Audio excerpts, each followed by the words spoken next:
সর্বোচ্চ নেতা Ayatollah Ali Khamenei থেকে শুরু করে সশস্ত্র বাহিনীর চিফ অফ স্টাফ, প্রতিরক্ষা মন্ত্রী সহ ইরানের প্রথম সারির অন্তত ৩০ শীর্ষ নেতৃত্ব নিহত। নেতৃত্বের এ বিশাল শূন্যতা সত্ত্বেও মধ্যপ্রাচ্য জুড়ে মার্কিন স্থাপনা ও ইসরায়েলে হামলার তীব্রতা বাড়িয়েছে ইরান। প্রশ্ন উঠেছে, প্রথম ও দ্বিতীয় সারির অধিকাংশ নেতা নিহত হওয়ার পরও কিভাবে এখনো সচল রয়েছে ইরানের যুদ্ধযন্ত্র? যেখানে পুরো কমান্ড চেইন বা নেতৃত্ব নিশ্চিহ্ন হয়ে গেছে, সেখানে ইরান কিভাবে এত সুসংগঠিতভাবে পাল্টা হামলা চালিয়ে যাচ্ছে? তেহরান ভিত্তিক রাজনৈতিক বিশ্লেষক হোসেন রায়ভারান বলেন, রোববারের হামলায় ইরানের শীর্ষ নিরাপত্তা স্তরের প্রায় সবাইকে হারিয়েছে দেশটি। কিন্তু ইরানের এই সিস্টেমটি কোনো নির্দিষ্ট ব্যক্তির উপর নির্ভরশীল নয়, বরং এটি পুরোপুরি প্রাতিষ্ঠানিক। তিনি ব্যাখ্যা করেন, ইরানের প্রতিরক্ষা ব্যবস্থা বর্তমানে একটি অটো পাইলট মোডে চলে গেছে। অর্থাৎ রাজনৈতিক নেতৃত্ব যদি পুরোপুরি বিচ্ছিন্ন বা নিঃশেষও হয়ে যায়, তবুও সামরিক প্রতিষ্ঠানগুলো আগে থেকে নির্ধারিত প্রোটোকল অনুযায়ী কাজ চালিয়ে যেতে সক্ষম।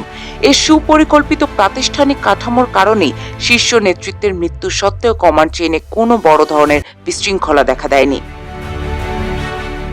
Centre for middle east strategic স্টাডিজের সিনিয়র রিসার্চ ফেলো আব্বাস আসলানির মতে, পরবর্তী ধাপে ইরান এমন কিছু সামরিক সক্ষমতা বা মারণাস্ত্র ব্যবহার করতে পারে যা আগে কখনোই ইসরায়েল বা যুক্তরাষ্ট্রের বিরুদ্ধে ব্যবহার করা হয়নি। অর্থাৎ শীর্ষ নেতাদের হারিয়ে ইরান এখন আরও বেশি বেপরোয়া ও অপ্রতিরোধ্য হয়ে ওঠার ইঙ্গিত দিচ্ছে। সবচেয়ে বড় বিষয় হলো ইরানের ক্ষেপণাস্ত্র শহর বা মিসাইল সিটিগুলো। তেহরানের গুরুত্বপূর্ণ ভবন বা সামরিক সদর দপ্তরগুলো মাটির উপরে হওয়ায় সেগুলো মার্কিন বোমারু বিমানের সহজ লক্ষ্যবস্তুতে পরিণত হয়েছে। কিন্তু ইরানের আসল শক্তি লুকানো আছে পাহাড়ের শত শত ফুট গভীরে তৈরি বিশাল টানেল নেটওয়ার্কে। সেখানে ব্যালিস্টিক মিসাইল ও ড্রোন মজুদ রাখা হয়েছে। তেহরানের প্রধান দপ্তরে হামলা হলেও দেশের প্রত্যন্ত অঞ্চলের ভূগর্ভস্থ ঘাঁটি থেকে মোবাইল লঞ্চার বের করে নিয়মিত বিরতিতে হামলা চালানো হচ্ছে। এই অপারেশনগুলো পরিচালনা করছেন এমন কিছু কমান্ডিং অফিসার যারা হয়তো কোনোদিন প্রচারণায় ছিলেন না, কিন্তু এ পরিস্থিতির জন্যই তাদের দীর্ঘকাল ধরে প্রশিক্ষণ দেওয়া হয়েছে। মার্কিন গোয়েন্দা সংস্থাগুলো ধারণা করছিল শীর্ষ নেতৃত্বের পতনে এই নেটওয়ার্কগুলো অচল হয়ে পড়বে, কিন্তু বাস্তবে দেখা যাচ্ছে ফার্স্ট বা সেকেন্ড টায়ারের নেতারা না থাকলেও থার্ড টায়ারের কমান্ডাররা আরো বেশি আগ্রাসীভাবে হামলা চালিয়ে যাচ্ছেন।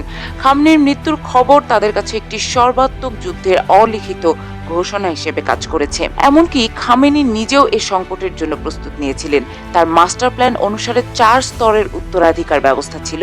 প্রথম স্তরে তার ছেলে মোস্তাবা খামেনি, দ্বিতীয় স্তরে আইআরজিসির রক্ষণশীলতা, তৃতীয় স্তরে এক্সপার্ট কাউন্সিল এবং চতুর্থ স্তরে লোকাল গার্ডিয়ান কাউন্সিল। এ পরিকল্পনা শীর্ষ 30 জন নেতার মৃত্যুর পরও কার্যকর হয়েছে, ফলে কোনো পাওয়ার ভ্যাকুয়াম তৈরি হয়নি। এই পরিকল্পনা ইরানকে হেডলেস চিকেন থেকে হাইড্রা বানিয়েছে। একটা মাথা কাটলে আরো উঠে আসে।